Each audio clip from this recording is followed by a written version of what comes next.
प्यारे विद्यार्थियों, सरकार के 3 अंगों में से व्यवस्थापिका और कार्यपालिका का अध्ययन करने के उपरांत आज हम न्यायपालिका का अध्ययन करेंगे। लोकतांत्रिक शासन व्यवस्थाएं स्वतंत्र और निष्पक्ष न्यायपालिका के मजबूत स्तंभ पर निर्भर रहती हैं। सामाजिक जीवन को नियंत्रित करने के लिए जो कानून बनाए जाते हैं और इन कानून के अनुसार न्याय करने का कार्य न्यायपालिका ही करती है। न्यायपालिका केवल नागरिकों के बीच उठने वाले विवादों का निर्णय नहीं करती, बल्कि नागरिक और राज्य के मध्य या दो राज्यों के मध्य या राज्य और केंद्र के मध्य भी जो विवाद उत्पन्न होते हैं उनका निपटारा भी न्यायपालिका करती हैं।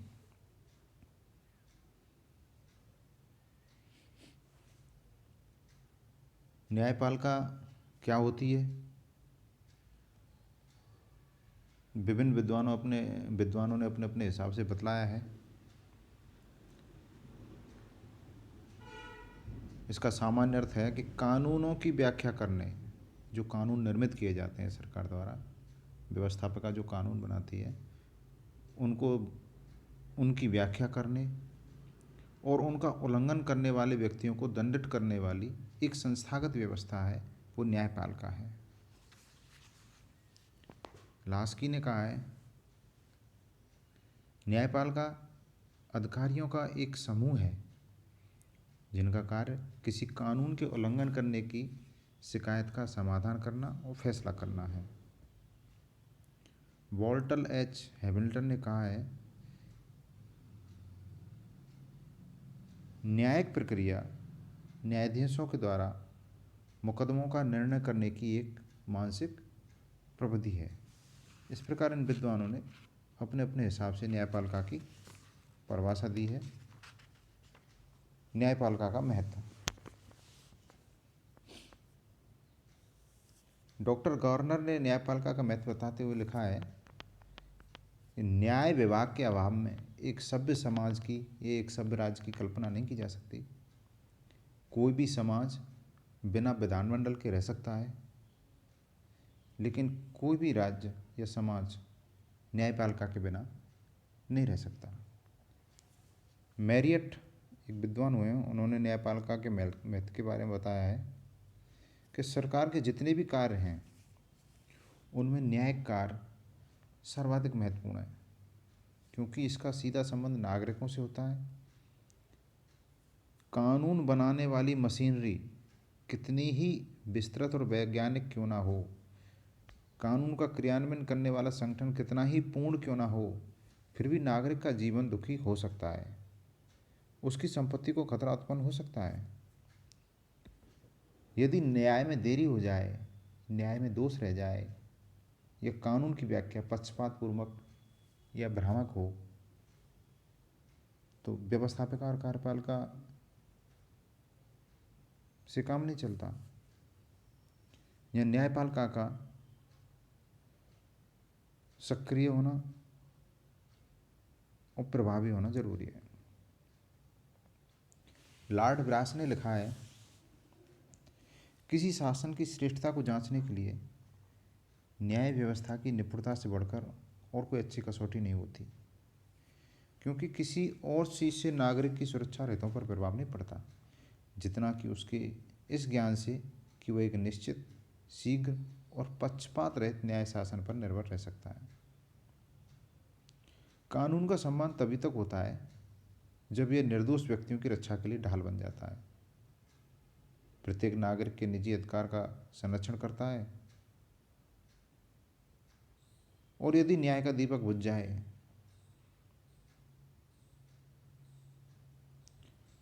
तो गहन अंधकार का अनुमान लगाना कठिन है।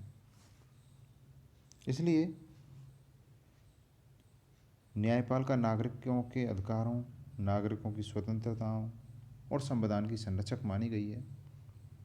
न्यायपालिका के अभाव में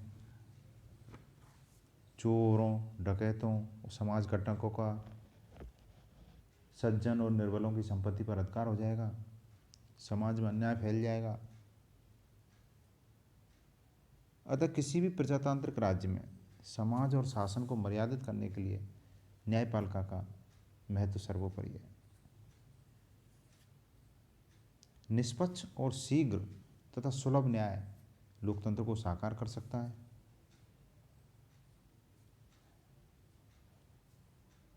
जितने भी लोकतांत्रिक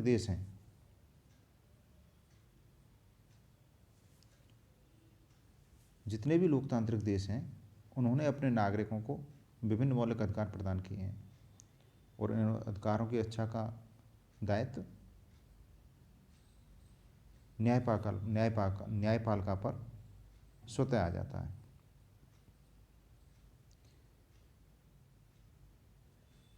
संघात्मक शासन व्यवस्था वाले देश हैं, वहाँ पर तो स्वतंत्र न्यायपालिका का होना और भी ज़रूरी है, क्योंकि इन देशों में केंद्रीय सरकार और उसकी राज्य इकाइयों के मध्य आपसी विवाद उत्पन्न होते रहते हैं, तो उनका समाधान न्यायपालिका ही कर सकती है। न्यायपालिका के कार्य, न्यायपालिका कौन कौन से कार्य करती है? कानूनों की व्याख्या करना, व्यवस्थापिका जिन विधियों का निर्माण करती है उनका अर्थ स्पष्ट करना, उनका अभिप्राय स्पष्ट करना, ये न्यायपालिका द्वारा ही किया जाता है। कानूनों की भाषा कई बार इतनी विवादास्पद होती है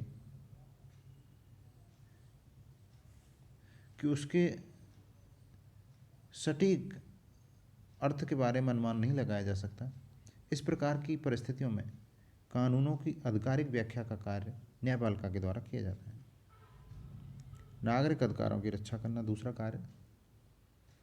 न्यायपालिका देश के लोगों के नागरिक अधिकारों की रक्षक मानी जाती है। देश की सामान्य विधि द्वारा जो भी अधिकार नागरिकों को मिलते हैं वे नागरिक अधिकार माने जाते हैं। अभियोगों का निर्णय करना, न्यायपालिका का मौलिक दायित्व कानूनों का उल्लंघन करने वाले लोगों को दंडित करने का है। व्यवस्थापिका द्वारा पारित और कार्यपालिका द्वारा क्रियान्वित विधियों की अवहेलना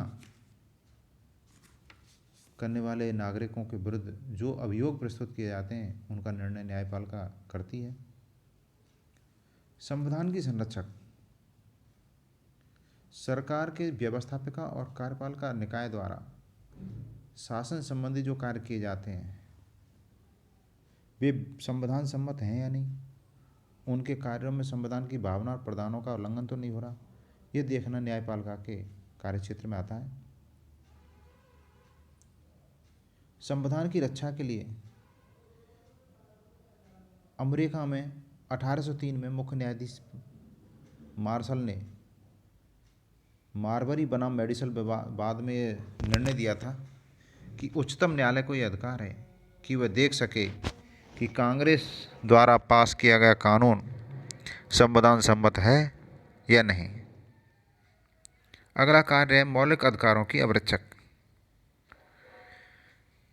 लोकतांत्रिक शासन पद्धति वाले देशों में संविधान के द्वारा देश के लोगों को जो भी मौलिक अधिकार प्रदान किए गए हैं, इन लोकतंत्रीय देशों में देश की न्यायपालिका संविधान द्वारा प्रदत्त मौलिक अधिकारों की रक्षा करती है। यदि सरकार या सरकार का कोई पदाधिकारी या कोई संस्था या अन्य कोई नागरिक इन मौलिक अधिकारों का हनन करे तो वह व्यक्ति जिसके मौलिक अधिकारों को क्षति पहुंचती है देश की न्यायपालिका में अपने मौलिक अधिकारों की रक्षा के लिए याचिका प्रस्तुत कर सकता है। भारत में राज्य के उच्च न्यायालय और उच्चतम न्यायालय में इस प्रकार के मामलों की सीधी सुनवाई किए जाने का प्रावधान है। परामर्श संबंधी कार्य, देश की कार्यपालिका किसी संवैधानिक या वैधानिक विषय पर किसी भ्रम की स्थिति में न्यायपालिका से सलाह मांग सकती है। जब भी कार्यपालिका को ऐसा महसूस हो कि विधि या तथ्य का कोई ऐसा विषय उत्पन्न हुआ है या उसके उत्पन्न होने की संभावना है जो इस प्रकार का और ऐसे संवैधानिक महत्व का है कि उस पर उच्चतम न्यायालय की राय प्राप्त करना अभीष्ट है, तो वह उस प्रश्न को उच्चतम न्यायालय के समक्ष विचारार्थ सौंप सकेगा और वह न्यायालय ऐसी सुनवाई के पश्चात, जैसा कि वह उचित समझे, कार्यपालिका को उस पर अपनी राय प्रतिपादित कर सकेगा।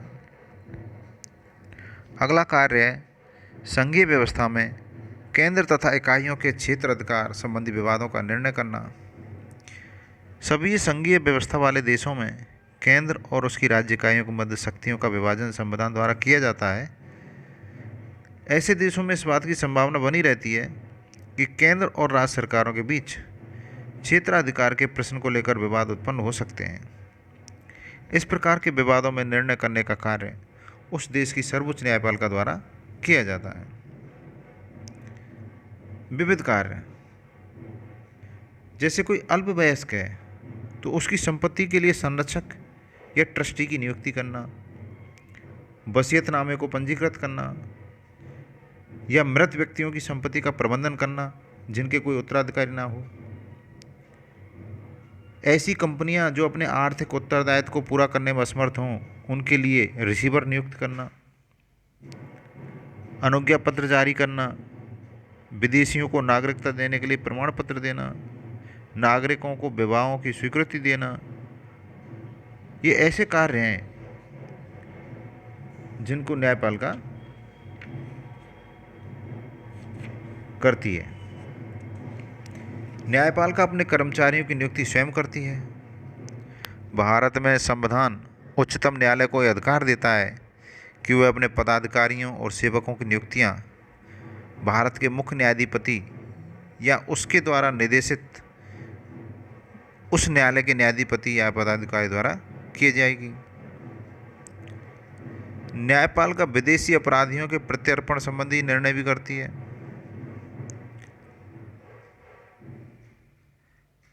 न्यायपालिका का अगला कार्य है न्यायिक पुनरावलोकन की शक्ति। न्यायिक पुनरावलोकन अर्थात वह शक्ति जिसके द्वारा कोई भी भारत की न्यायपालिका, वह शक्ति जिसके द्वारा भारत की न्यायपालिका व्यवस्थापिका या कार्यपालिका के कार्यों और कानूनों की संवैधानिक दृष्टि से पुनः परीक्षा कर सकती है यदि उनके कार्य देश में प्रवर्तित संविधान के किसी प्रावधान के प्रतिकूल हों तो उन्हें शून्य या अमान्य घोषित कर सकती है। न्यायिक पुनरावलोकन की शक्ति से न्यायालय संविधान की व्याख्या करते हैं और कानून और न्यायपालिका के आदेशों की संवैधानिकता या असंवैधानिकता का निर्णय करते हैं। प्रसिद्ध विद्वान कॉर्विन ने international encyclopedia of social sciences में लिखा है कि न्यायिक पुनरावलोकन का अभिप्राय है न्यायालयों की वह शक्ति जो उन्हें अपने न्याय क्षेत्र के अंतर्गत लागू होने वाले व्यवस्थापिका के कानूनों की वैधानिकता का निर्णय देने के संबंध में तथा उन कानूनों को लागू करने के संबंध में प्राप्त है जिन्हें वे अवैध और व्यर्थ समझें। पिनॉक और स्मिथ ने कहा है न्यायालयों को संविधान की व्याख्या करने तथा व्यवस्थापिका, कार्यपालिका व प्रशासन के उन कार्यों को जो संविधान के प्रतिकूल हों रद्द करने की शक्ति प्राप्त है। एम.बी. पायली ने कॉन्स्टिट्यूशनल गवर्नमेंट इन इंडिया में लिखा है कि यह न्यायालय की क्षमता है जिससे वह व्यवस्थापन कार्यों की वैधानिकता की जांच करता है। न्यायिक पुनरावलोकन के ऊपर थोड़ा विस्तार से चर्चा करते हैं कि न्यायिक पुनरावलोकन की उत्पत्ति कहाँ से हुई। न्यायिक पुनरावलोकन की उत्पत्ति अमेरिका से मानी जाती है, लेकिन पिनॉक और स्मिथ इसकी उत्पत्ति ब्रिटेन से मानते हैं। अर्थात न्यायिक पुनरावलोकन की उत्पत्ति के बारे में मतभेद है, किंतु इस बारे में कोई मतभेद नहीं है कि न्यायिक पुनरावलोकन को सबसे पहले अमेरिका में निष्पादित किया गया था। 1803 में अमेरिका के भूतपूर्व मुख्य न्यायाधीश मार्शल ने मारवरी बनाम मेडिसन नामक बाद में पहली बार न्यायिक पुनरावलोकन की शक्ति की प्रस्तावना की थी।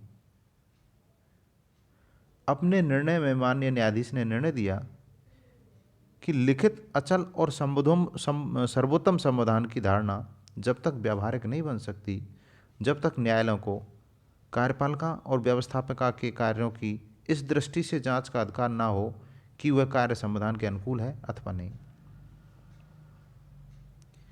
न्यायाधीश मार्शल ने अमेरिका के सर्वोच्च न्यायालयों के कानूनों की वैधानिकता जांचने के अधिकार को निम्नलिखित तथ्यों पर आधारित बताया। जैसे अमेरिका की सरकार सीमित संवैधानिक शक्तियों की सरकार है।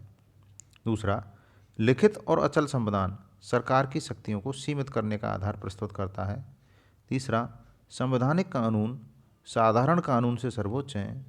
चौथा, संवैधानिक कानून के प्रतिकूल बना हुआ साधारण कानून वैध नहीं है।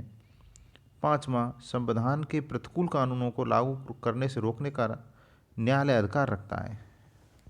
इस प्रकार ये 5 आधार न्यायाधीश मार्शल ने प्रस्तुत किए थे। न्यायिक पुनरावलोकन की यह शक्ति केवल उन्हीं देशों में न्यायपालिका को मिली हो सकती है जो लिखित संविधान वाले लोकतांत्रिक देश हों।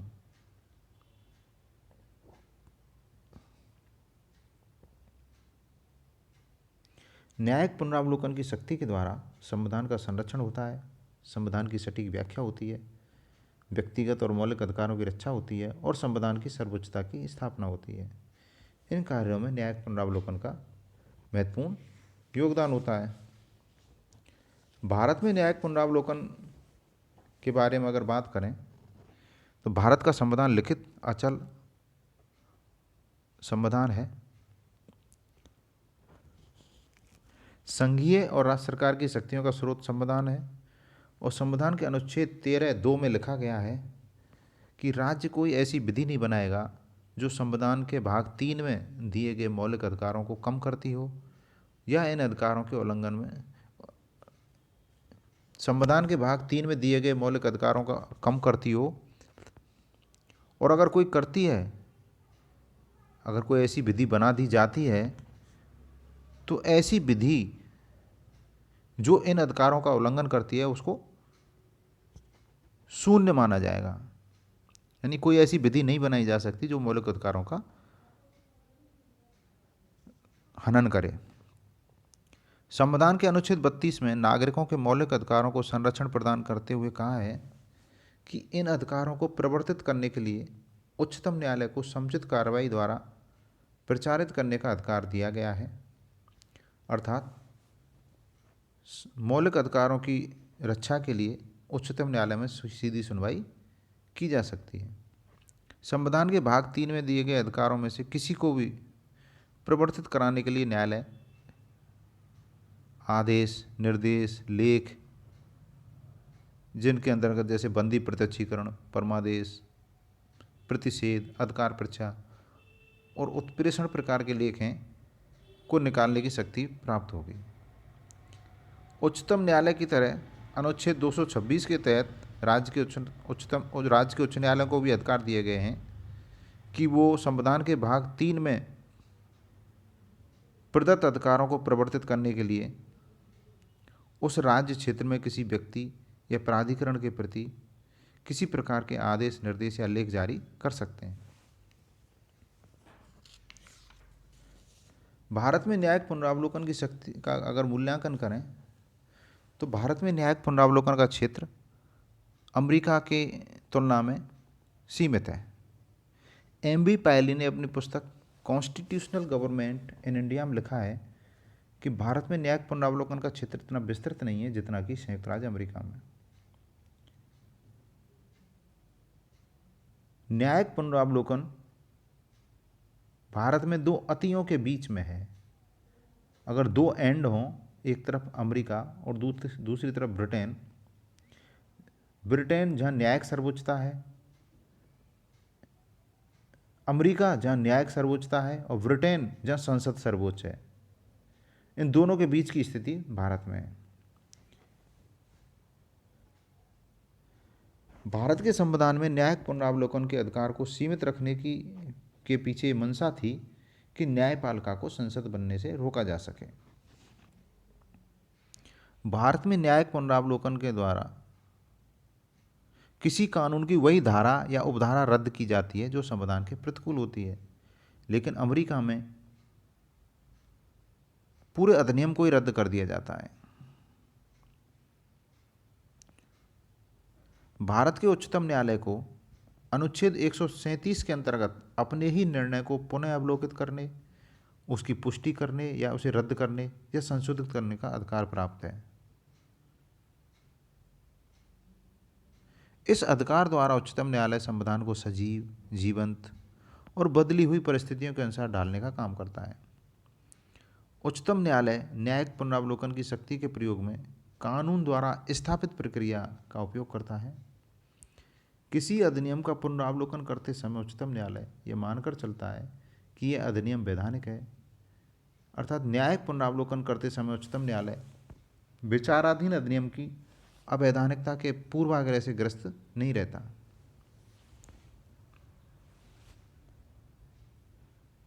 अतः न्यायिक पुनरावलोकन की सबसे महत्वपूर्ण भूमिका सरकार के कानूनों, आदेशों और कार्यों की समीक्षा करके उनकी संवैधानिकता को स्थापित करना होता है।